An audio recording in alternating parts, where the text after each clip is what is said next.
Glória a Deus. Boa noite.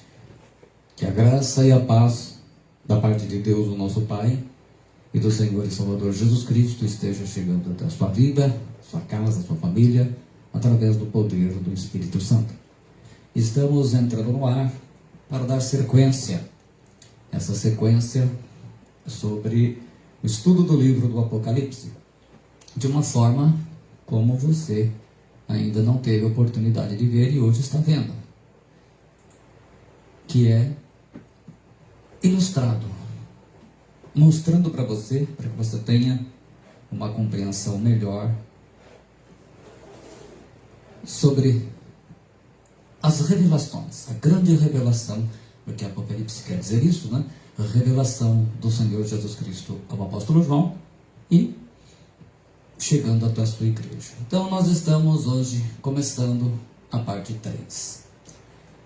Pai Celestial, nós pedimos em nome do Senhor Jesus Cristo que o Senhor esteja abençoando as nossas vidas, dando sabedoria e graça, e todas as pessoas que vão aprender e conhecer, receber a revelação dessa palavra, que o Espírito Santo ilumine e possa despertar as vidas em nome de Jesus Cristo.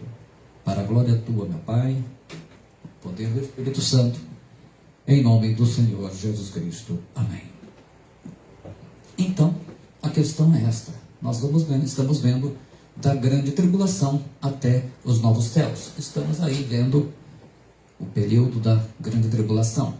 Então, lembrando, o estudo foi feito diretamente do livro do Apocalipse, no original grego do texto, os receptos do Novo Testamento.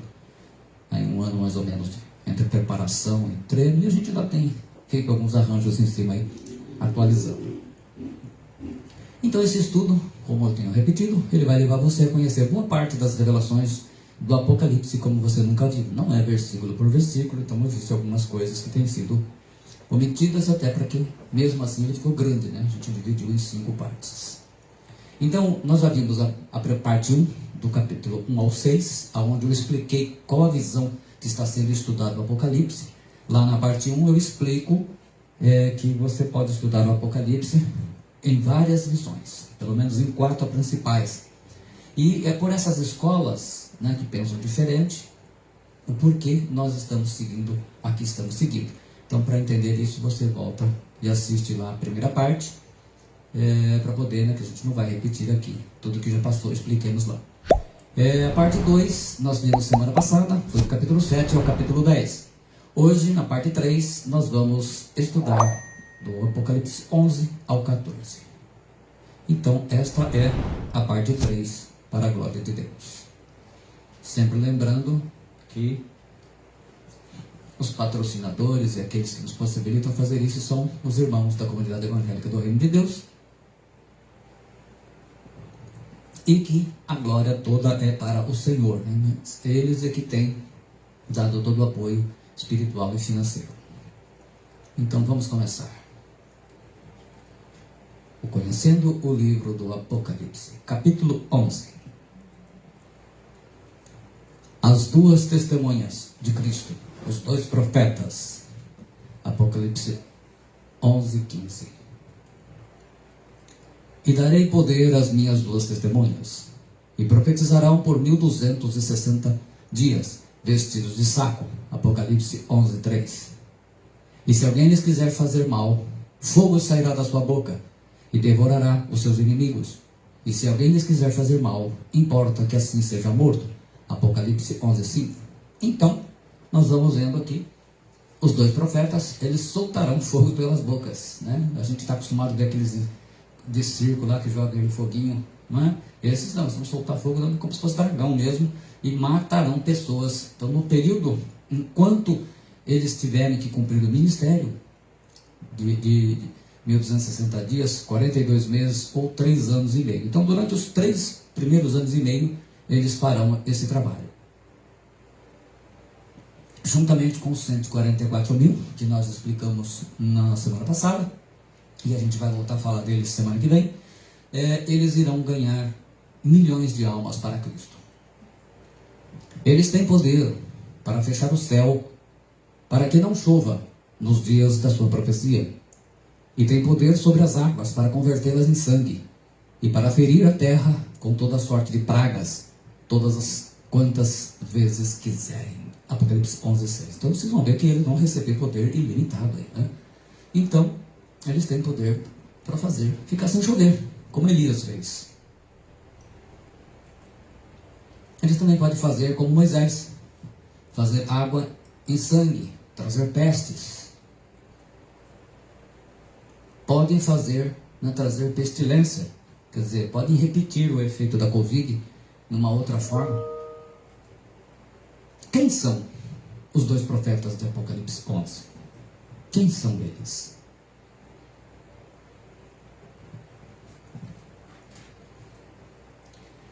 Desde muito cedo, desde o começo da igreja, quando João trouxe esta palavra, existem muitas alternativas. E a gente trouxe algumas delas. Moisés e Arão, porque de uma certa maneira fizeram boa parte das pragas, semelhante ao que diz aí o Apocalipse. Moisés e Elias, porque as características dessas pragas estão referidas a eles, né? Transformar água em sangue, pestes com Moisés, e fazer não chover Elias.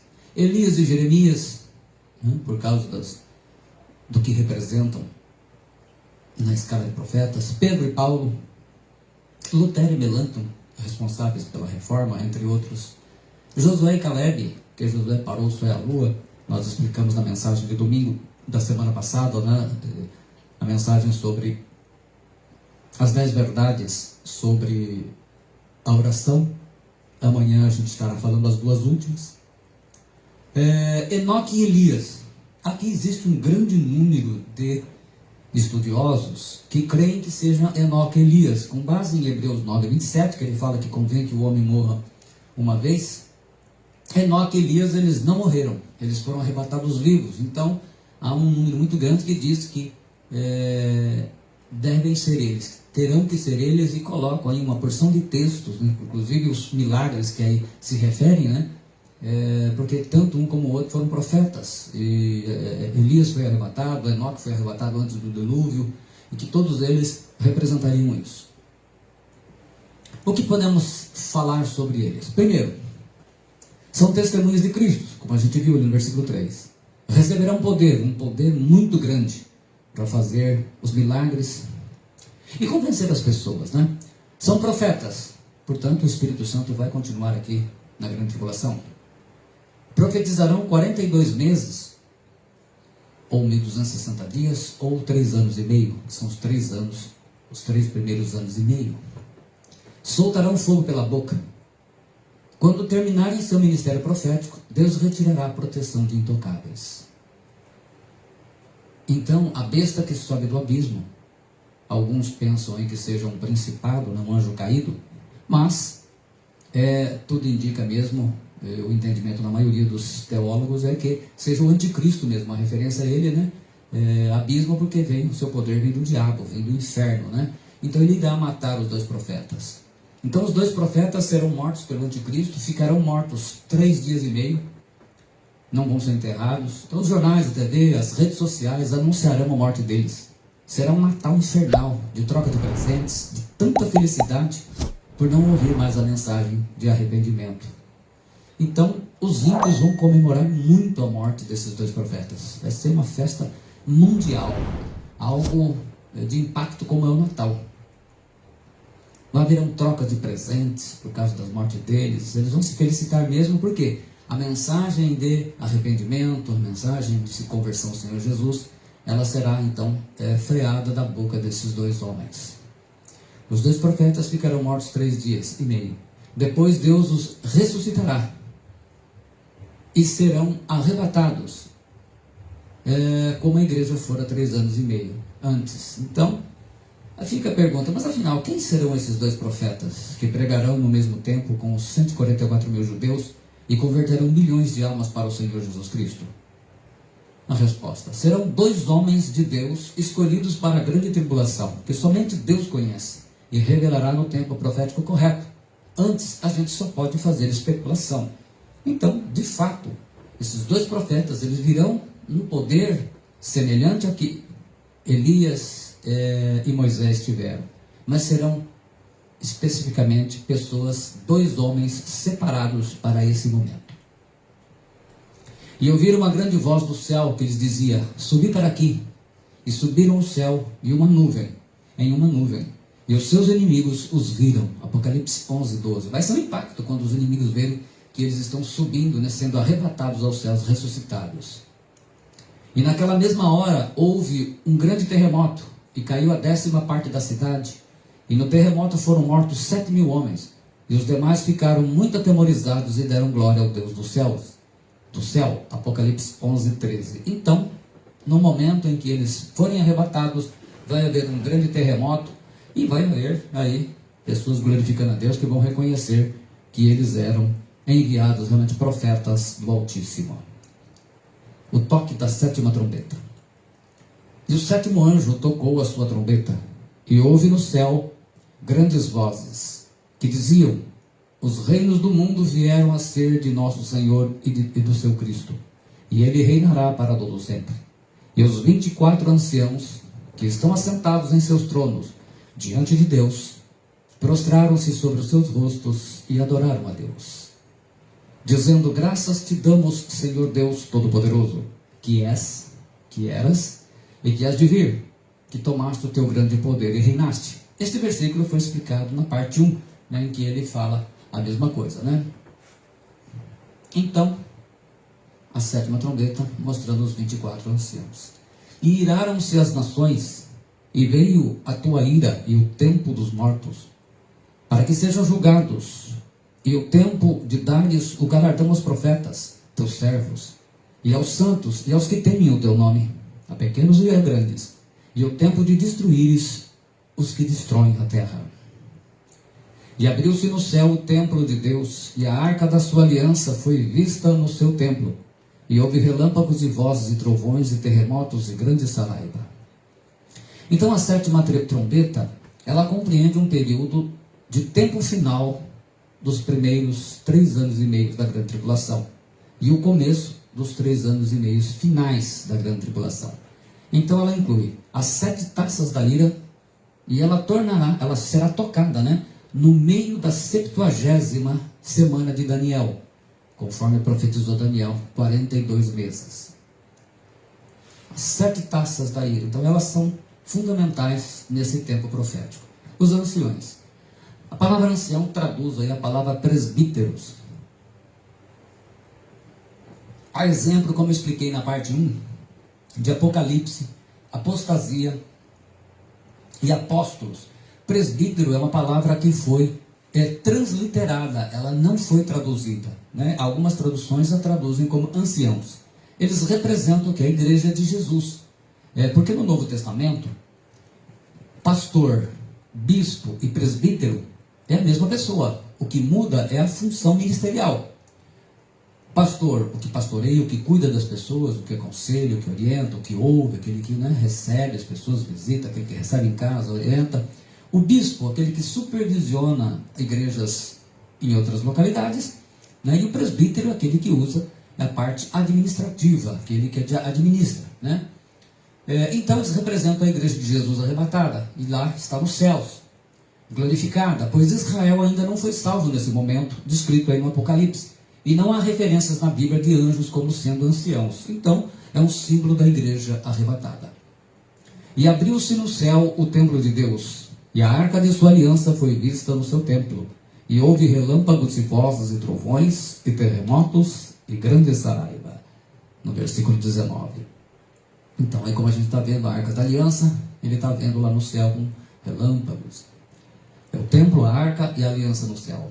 João vê então no trono de Deus, o santo dos santos, a arca da aliança no céu, os terrenos, aqueles que foram feitos aqui na terra por Moisés, né, quando foram ordenados a Moisés pelo Senhor a Moisés, eles eram apenas uma imagem dos verdadeiros que existem no céu.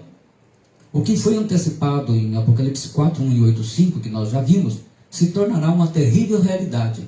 O céu é a fonte do julgamento e da justiça de Deus sobre os homens, que não se arrependem dos seus pecados. Como nós estamos vendo, e vamos ver muito ainda, a mensagem do Apocalipse ela leva ao arrependimento, tanto que ela começa pela igreja, como a gente viu nos capítulos 2, 3 ela fala de arrependimento.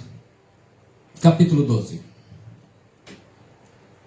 E viu-se um grande sinal no céu, uma mulher vestida de sol, tendo a lua debaixo dos seus pés, e uma coroa de 12 estrelas sobre a sua cabeça. E estava grávida e com dores de parto, e gritava com ânsias de dar à luz. A mulher. Então, ele fala aí que ele vê essa mulher. E quem é essa mulher? Quem é a mulher vestida de sol? Ela não é Maria, como entendem aí muitos dos teólogos católicos, a mãe do Senhor Jesus, mas sim a nação de Israel e o seu sofrimento que virá na grande tribulação, conforme veremos. Veja bem, a mensagem do Apocalipse, ela não aponta para o passado, ela aponta para o futuro.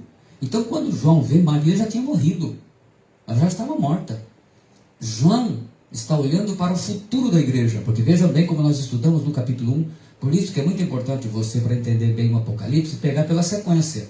Você, lá no começo, você vai ver que a gente explica isso. As coisas que hão de acontecer, quer dizer, que ainda vão acontecer. Então, a profecia sobre a mulher, ele fala de futuro, certo? Àquela altura, Maria já tinha gerado Jesus, já tinha morrido, já tinha terminado a sua missão.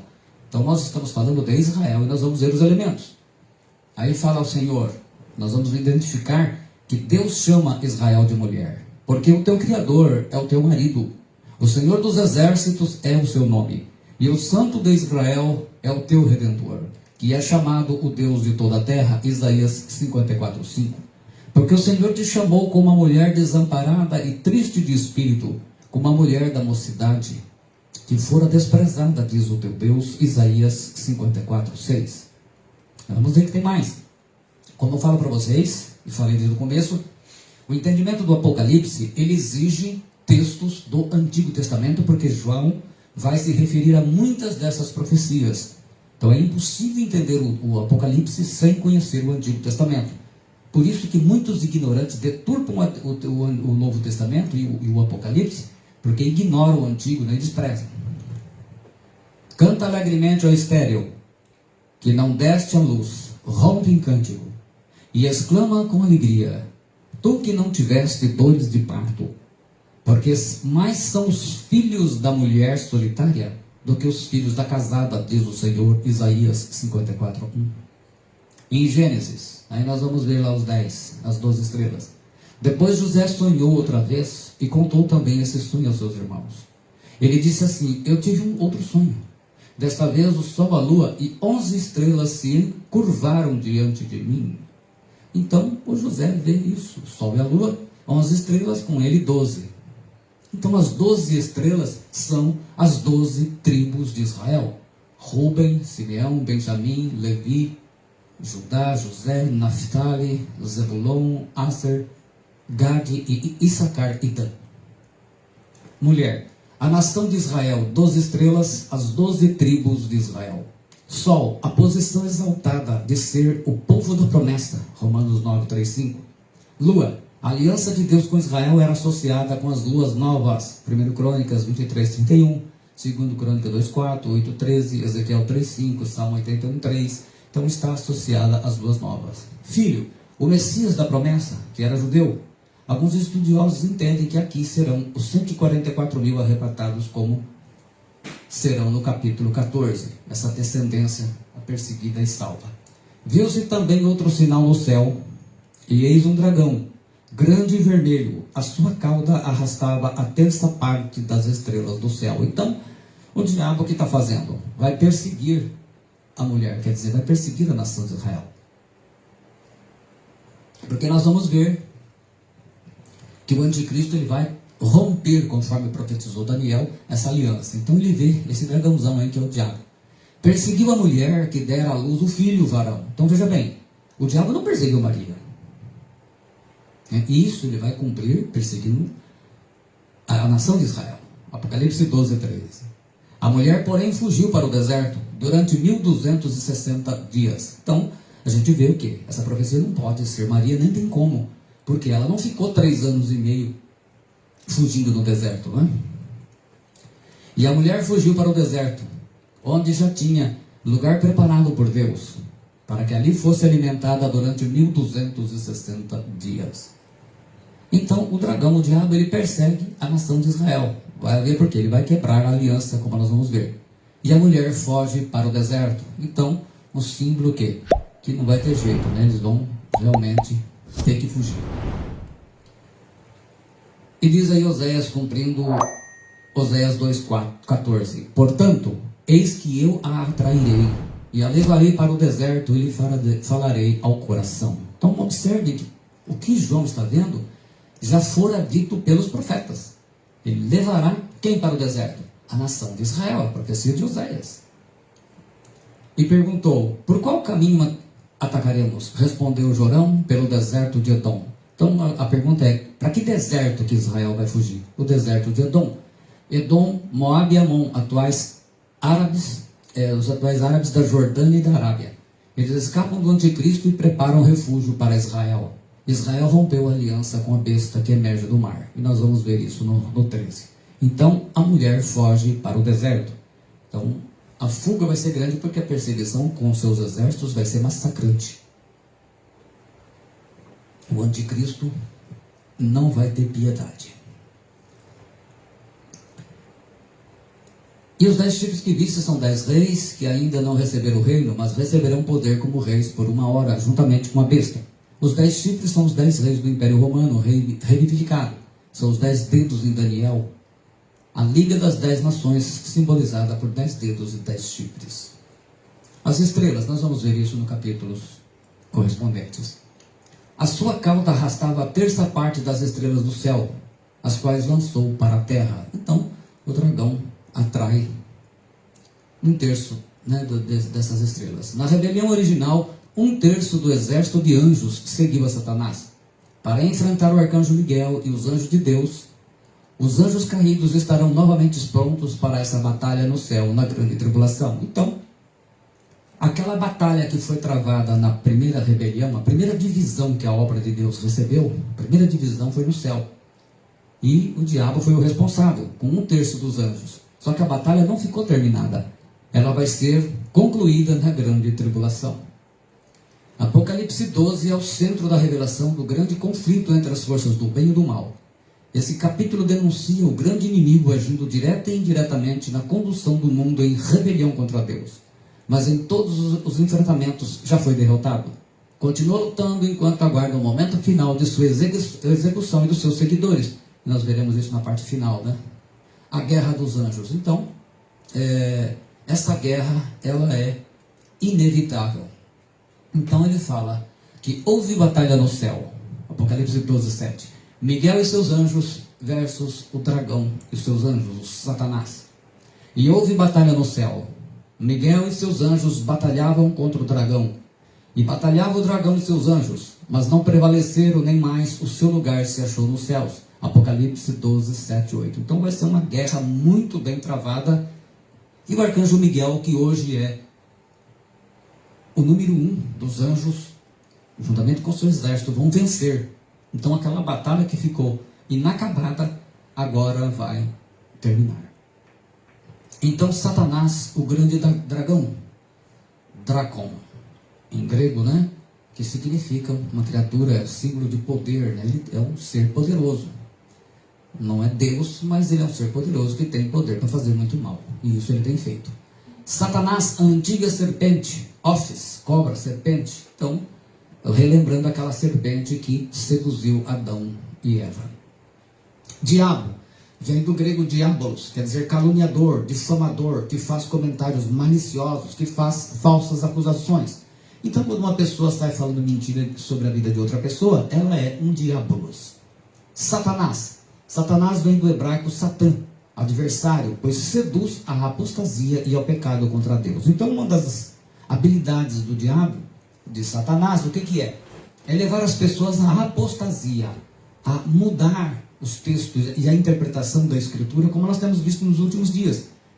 Começa-se a anular e a abolir muitas coisas da Escritura para agradar as pessoas. para se adequar ao mundo. O mundo hoje não aceita uma porção de coisas. Então, vem os apóstatas e descobrem a roda, né? Começam a inventar novas interpretações, anulando tudo, inclusive anulando o Antigo Testamento. Mas é coisa dos últimos dias. Então, haverá essa batalha nos céus entre Miguel, o arcanjo Miguel, os seus anjos contra o dragão e seus anjos, né, o diabo. Miguel, Micael, em grego, quem é como Deus? Significa quem é semelhante a Deus?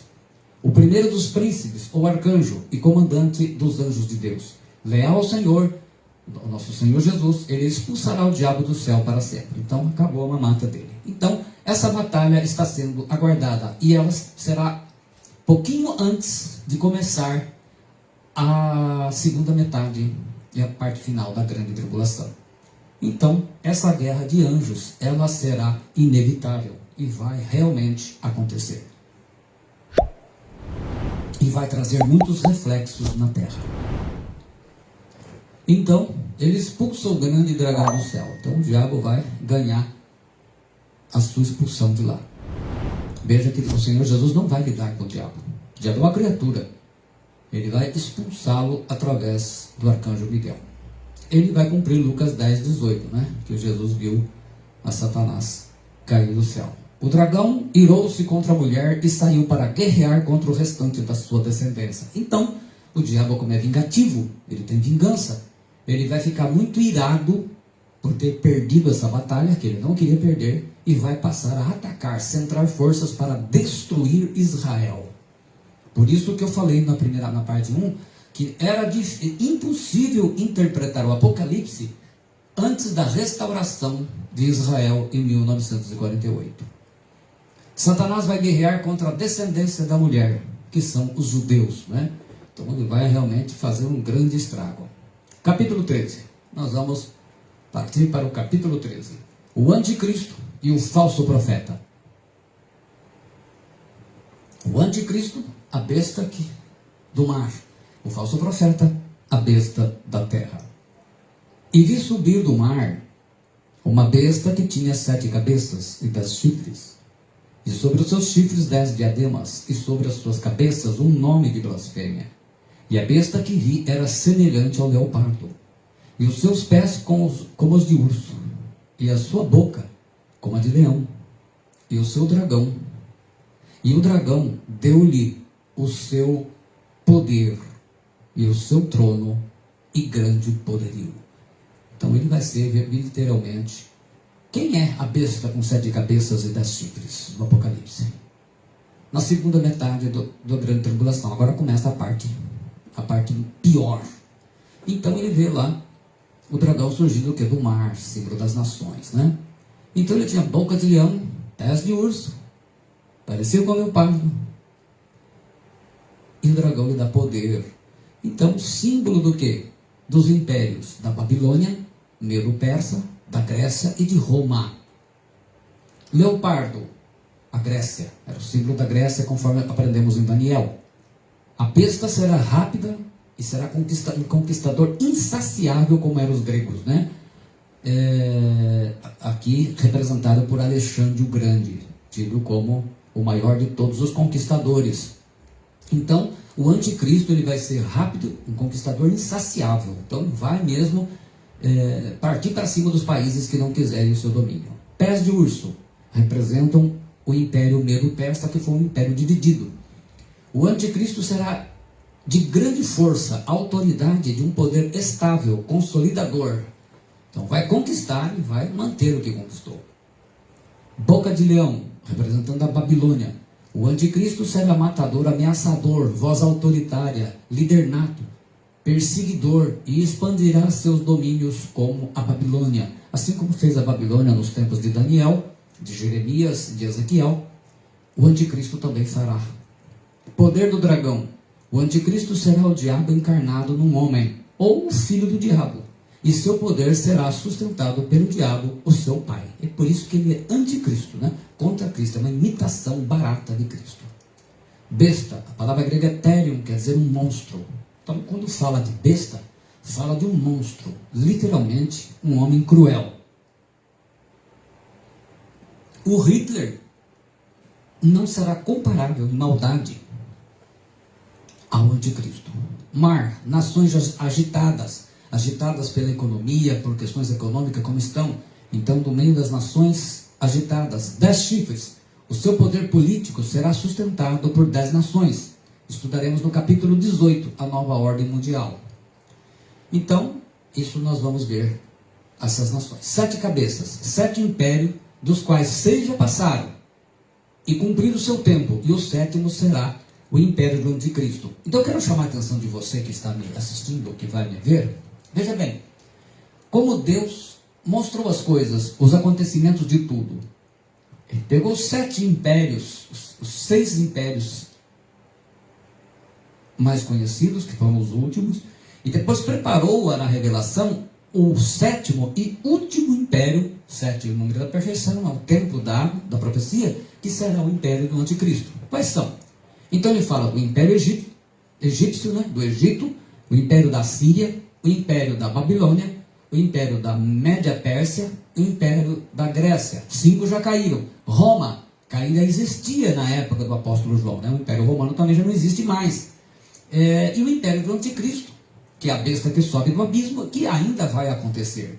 Então a besta que era e agora não é o 8º rei. Procede do 7 e caminha para a perdição. Um estudo mais complexo sobre o anticristo, assisto a minha mensagem em 2 partes, o anticristo, que lá a gente vai detalhar. Aqui a gente não detalha, porque para detalhar o anticristo temos que olhar para Daniel, diversos textos da palavra do Senhor, mas especialmente também com Daniel. Aqui nós estamos abordando apenas o livro do Apocalipse. A besta que sobe do mar proferirá palavras contra o Altíssimo, magoará os santos do Altíssimo e cuidará em mudar os tempos e a lei, e os santos lhe serão entregues nas mãos, por um tempo, 2 tempos e metade de um tempo. Daniel 7:25. E aí então ele fala, uma referência que João está trazendo, é de Daniel. Ele vai atacar os santos do Altíssimo. Então, nós vemos as similaridades entre Daniel, o pequeno chifre, e a besta do Apocalipse, né? Ele fala de leão, urso, leopardo, terrível e espantoso, o dragão, 10 chifres, falava com insolência, falava blasfêmias, reinado de 1260 dias, reinou 42 meses, mudará tempo e a lei, a marca da besta. Então, as similaridades são muito grandes. Então, é onde ele fala, se você tem sabedoria, calcule o número 666. E isso foi explicado na mensagem do Apocalipse, do Anticristo. Então, ele mostra que através das letras gregas e hebraicas, eles dão um número para as letras, somando o nome do Anticristo vai se descobrir quem é ele. É claro que eu já expliquei, nessa mensagem eu explico, que muitos nomes vão dar 666. Né? E citei lá muitos nomes. E que só no tempo profético que a gente vai, quem estiver aqui vai descobrir. O anticristo não pode se manifestar enquanto não for retirado o que o detém. E agora vós sabeis o que o detém, para que a seu próprio tempo seja manifestado, porque já o mistério da injustiça opera. Somente há um que agora resiste até que do meio seja tirado, segundo Tessalonicenses 2:6-7. Nessa mensagem sobre o anticristo eu explico detalhadamente isso. O falso profeta. Então, além da besta que emerge do mar, agora nós temos outra besta. Portanto, na grande tribulação atuarão 2 bestas. A besta que sobe da terra, onde a religião tenha poder de influência mundial e possa ser fundida com o poder político, pois ele será uma versão satânica de João Batista do Anticristo, um líder religioso mundial. Então, o falso profeta, ele será um líder religioso mundial. De onde vem o nome falso profeta? Então vi 3 espíritos imundos, que pareciam rãs, que saíam da boca do dragão, da boca do monstro e da boca do falso profeta. Apocalipse 16:13. Então, é o próprio Apocalipse que o chama de falso profeta. Então, quem é esse cara? Ele é descrito como um cordeiro. Sua missão é de se parecer atraente. Ele age como um tipo de propagandista da primeira besta. Ele se parece com um cordeiro, mas fala como um dragão. Seu propósito é enganar as pessoas. Então, nós vamos ver uma das coisas importantes, é que ainda mais agora com o meio que a gente está vendo da mídia, e agora instalando ali o 5G para a internet, muito mais o poder de influência, de marketing que o falso profeta fará do anticristo será muito grande. A boca de blasfêmia, ele usará a mídia como ninguém jamais usou. Então não é apenas, a boca de blasfêmia não é apenas o palavrão ou as palavras de ofensas ao nome de Deus e as coisas que se referem ao Senhor, mas é a capacidade de usar a mídia. Ninguém usou a mídia como eles vão usar para divulgar a sua mensagem maligna. E vi subir da terra outra besta, e tinha 2 chifres, semelhantes aos de um cordeiro, e falava como o dragão. Quer dizer, vai ter aparência de um homem santo, mas é um diabo. Exerce toda a autoridade da primeira besta na sua presença. Quer dizer, o falso profeta exerce toda a autoridade do anticristo.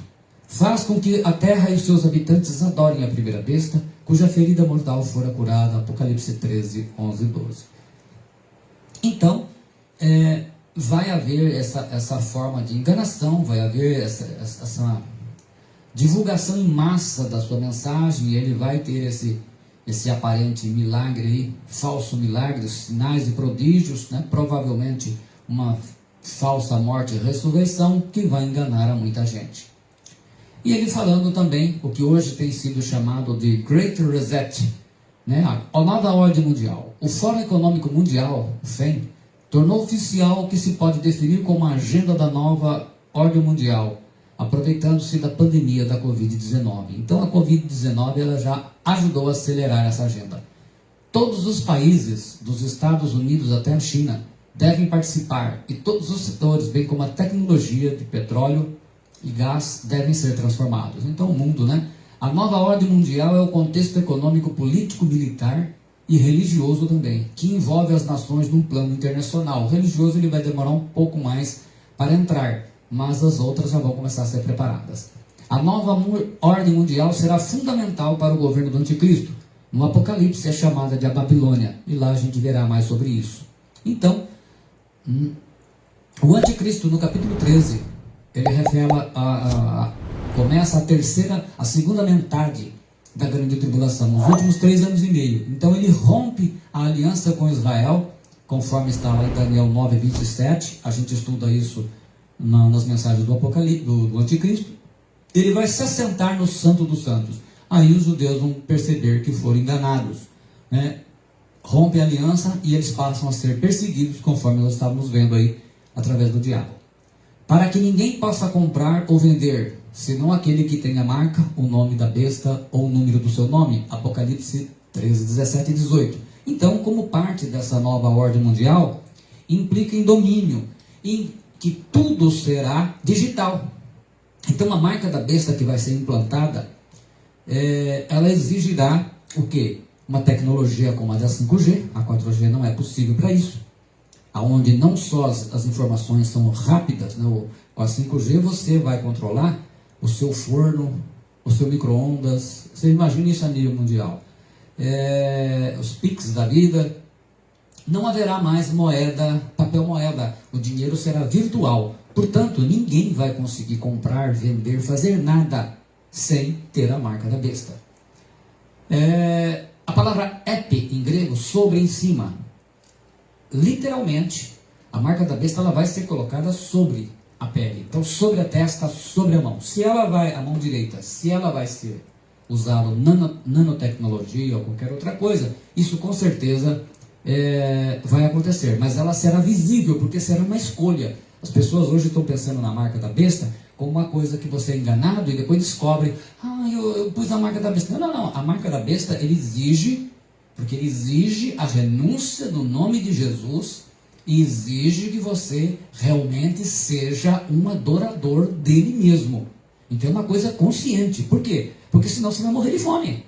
Os seus filhos, netos. Então veja bem, a marca da besta não será uma coisa que a pessoa faz, depois se arrepende porque não sabia. Não. É uma coisa consciente. Eu explico bem isso em detalhes na mensagem do anticristo, as duas partes. A marca da besta, então, sobre a mão direita, vai ser visível. Quem tiver a marca vai ser visto. De acordo com... Mas vai ser uma coisa muito bem trabalhada, entendeu? Artistas, imagina, né? Os artistas vão ser os primeiros, os artistas, os presidentes, as pessoas famosas, políticos, todos vão estar fazendo, gente, olha aqui e tal. Vai ser uma coisa muito bem trabalhada, não vai ser as coisas como se imagina. De acordo com 3 Macabeus 2:29, que é um livro apócrifo, mas tem valor histórico, Ptolomeu IV, 220 a 204 a.C., era popular contra os judeus no Egito.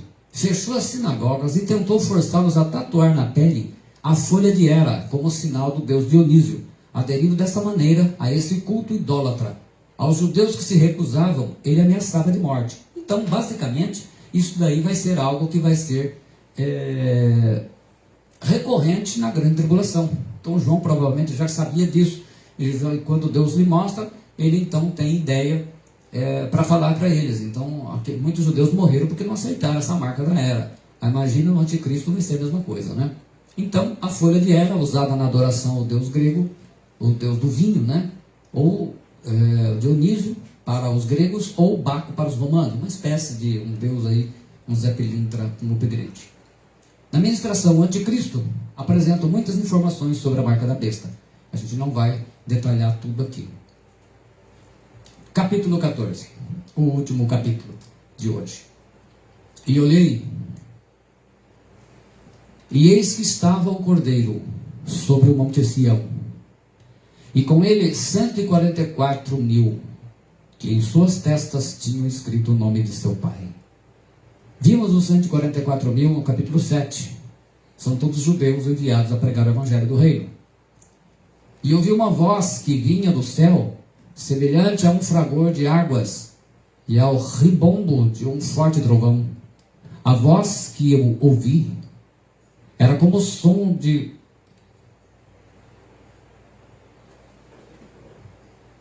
citaristas tocando suas cítaras. Cantavam um cântico novo diante do trono, dos 4 seres vivos e dos anciãos. Ninguém podia aprender o cântico, exceto os 144.000 que foram resgatados da terra.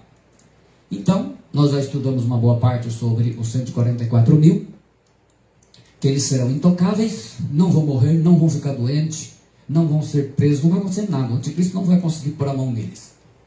Monte Sião aí é símbolo do céu. Então eles estão já arrebatados, eles terminaram a missão deles. Então, quando começa a segunda parte da tribulação, quem tinha que ser salvo já foi, agora vai ser sofrimento. Vão morrer e mantendo a fé. Os 144.000 foram arrebatados sem sofrer mal da guerra, dos castigos ou do anticristo. Uma proteção onde Deus mostrou seu poder. Foram arrebatados como a igreja havia sido arrebatada antes disso tudo. Então, quando alguém diz que 144.000 é da sua seita, da sua religião, significa que são 144.000 de gente que não vai morrer, tiroteio da guerra, não vai morrer doente, não vai morrer, não vai ser preso. Eles são intocáveis, serão arrebatados. Novo cântico, Câinos, indica um cântico que nunca foi cantado, que vem do céu. Se considerarmos o lixo das letras dos hinos sensuais cantados na maioria das igrejas de hoje, fica evidente que o Pai exige excelência pela palavra de Deus. Então, o hino no céu, ele não vai querer o que é cantado aqui na terra. Aonde se abandonou o cântico que expõe a palavra de Deus e coloca-se um monte de porcaria que a gente vê na palavra, em muitos hinários aí, né? Coisas muito tristes, né? Inclusive chamando Deus de você e coisas assim. Harpas, quitara, de onde vem a nossa palavra guitarra. A harpa era usada nos cultos ao imperador, agora é usada para cantar a Deus. Um cântico nunca tocado, nunca cantado, ou seja, sem influência do diabo e do mundo, que tanto infestaram as músicas evangélicas dos ministérios de louvor atuais. Então, é tudo novo, não tem nada a ver com isso daí. Macularam, moluno em grego, quer dizer homens que não tiveram relações sexuais. Virgens, a palavra partenos, no grego, o termo é tanto masculino, é tanto feminino como masculino. Portanto, os 144.000 judeus, eles terão homens e mulheres virgens de Israel. Então, serão pessoas sem realmente uma vida muito consagrada. Então serão pessoas virgens, entre outras coisas, mas terão homens e mulheres. Estes, Apocalipse 14, 4, 5. Estes seguem o Cordeiro, onde quer que ele vá. Estes foram resgatados dentre os homens, como primícias para Deus e para o Cordeiro. Na sua boca jamais foi encontrado mentira, são íntegros. Então, os 144 mil simbolizam e sintetizam o tipo de discípulo de Jesus Cristo, né? Porque não são gente mentirosa. Vocês já viram como é que os cristãos de hoje são mentirosos? Como mentem? Você quer ver uma mentira? Pergunta para um crente evangélico que saiu de uma igreja, foi para outra. Pergunta para ele por que ele saiu. Dificilmente ele vai contar a verdade, porque a tendência é ser mentiroso.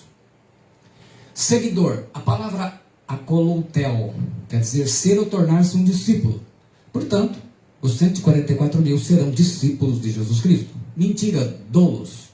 Mentira em que há intenção de mentir. Engano em que há a intenção de enganar. Então eles não serão pessoas assim. Correto? Então estarão lá tocando as suas harpas. Vão lá louvar a Deus, porque são dignos disso, né?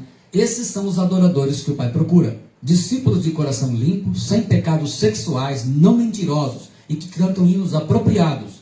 Os ministérios de louvor deveriam aprender isso.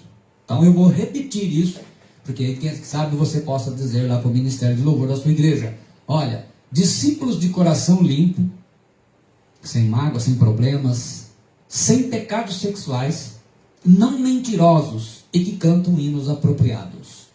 Tá bom? Tá o recado lá para o líder do seu louvor. A mensagem dos 3 anjos, em Apocalipse 14, 6 ao 12, contém o derradeiro apelo de um misericordioso Deus a uma raça perdida.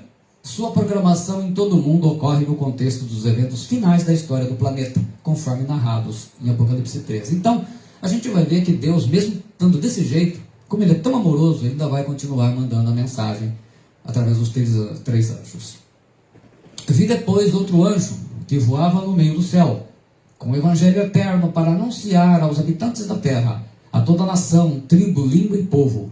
Ele dizia em alta voz: temei a Deus e tributai-lhe a glória, pois chegou a hora do seu julgamento. Adorai aquele que fez o céu e a terra, o mar e as fontes. Ele prega o mesmo evangelho do reino aos homens. Só agora anuncia que o juízo de Deus já está acontecendo.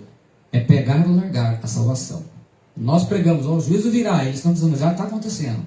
E outro anjo seguiu dizendo: caiu Babilônia, aquela grande cidade que a todas as nações deu a beber do vinho da ira da sua prostituição. Esse segundo anjo anuncia a queda da Babilônia, político-religioso, né? Religiosa, nova ordem mundial, que acontecerá na 7ª taça, descrita nos capítulos 16, 17 e 18, que nós vamos ver semana que vem, com a graça do Senhor. Não há tempo a perder. E seguiu-os ainda um terceiro anjo, dizendo com grande voz: se alguém adorar a besta, a sua imagem, e receber o sinal na fronte ou na mão, também o tal beberá do vinho da ira de Deus, que se acha preparado sem mistura, no cálice da sua ira, e será atormentado com grande fogo, com fogo e enxofre diante dos santos anjos e diante do Cordeiro. Apocalipse 14, 9 e 10. Então a gente vê o texto, nas mensagens são bem claras. Esse terceiro anjo anuncia aos homens que se adorarem o anticristo e que se receberem a famosa marca da besta, serão sentenciados ao temível lago de fogo e enxofre, que nós vamos ver no final, na parte 5. É de admirar o amor de Deus, é de admirar. Mesmo diante de tanta rejeição ao Evangelho, até pregado por anjos, Deus insiste em convidar os homens ao arrependimento. Vocês imaginam isso? Então Deus realmente não quer que as pessoas vão para o lago de fogo. Todo mundo diz: o inferno não existe. Olha, gente, o inferno não é o final de tudo. Tem um lago de fogo, tem outro lugar, bem, fogo e enxofre. Aqui está a perseverança dos santos, os que guardam os mandamentos de Deus e a fé em Jesus. Apocalipse 14, 12. Então a mensagem foi dita vindo isso. Os cristãos morriam assim, agora não vão morrer dessa forma, é outra maneira que o anticristo vai matar, mas aqueles que estiverem aqui na grande tribulação, esta é a mensagem. Apocalipse 14, 13. E ouvi uma voz do céu que me dizia: escreve, bem-aventurados os mortos que desde agora morrem no Senhor. Sim, diz o Espírito, para que descansem dos seus trabalhos e as suas obras os seguem. Que coisa interessante, fundamento. As obras seguem. Mas quando a pessoa morre, tudo que você fez aqui te acompanha. O que você fez de bem, glória a Deus, né? O que não fez, tudo isso terá um dia de ajuste. Então, eis a pergunta: que tipo de obra anda te acompanhando? Você trocou de igreja? Muito bem. Que tipo de obra você levou? As pessoas na sua nova igreja provavelmente não te conhecem. Hoje em dia não se pergunta mais, não se pede mais os antecedentes criminais, né? O que você andou aprontando lá atrás. Mas não se esqueça que Deus conhece o que você fez. O sábado voltará a ser guardado. Para a alegria dos sabatistas, o sábado vai voltar a ser guardado na grande tribulação. E por isso que Jesus disse: e orai para que a vossa fuga não aconteça no inverno nem no sábado. Então, aquela perseguição que vai ser feita a Israel, que nós vimos no capítulo 12, ela vai acontecer. E Jesus disse: orai para que não seja no sábado. Por quê? Os judeus consideram ilegal andar mais do que 1,5 km no sábado. Então só podia andar 1,5 km, quer dizer, 15 quadras. Como que você vai fugir do anticristo andando 15 quadras? Aí serão dominados facilmente pelos soldados do anticristo. Por isso que ele falou isso. A mensagem do anjo para o consolo dos mártires, né, que estavam morrendo em Jesus.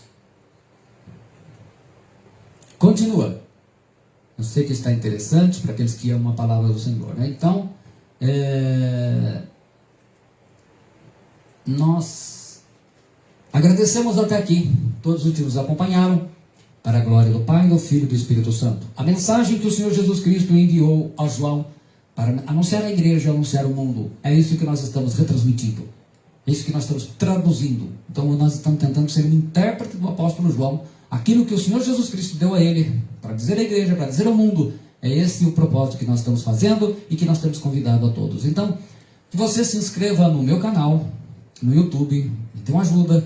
Você acione o sininho, que você compartilhe essa mensagem de muitas pessoas, esteja levando essa mensagem de evangelização, porque o tempo está chegando. Deus te abençoe, em nome de Jesus Cristo. Uma boa noite a todos. Amém.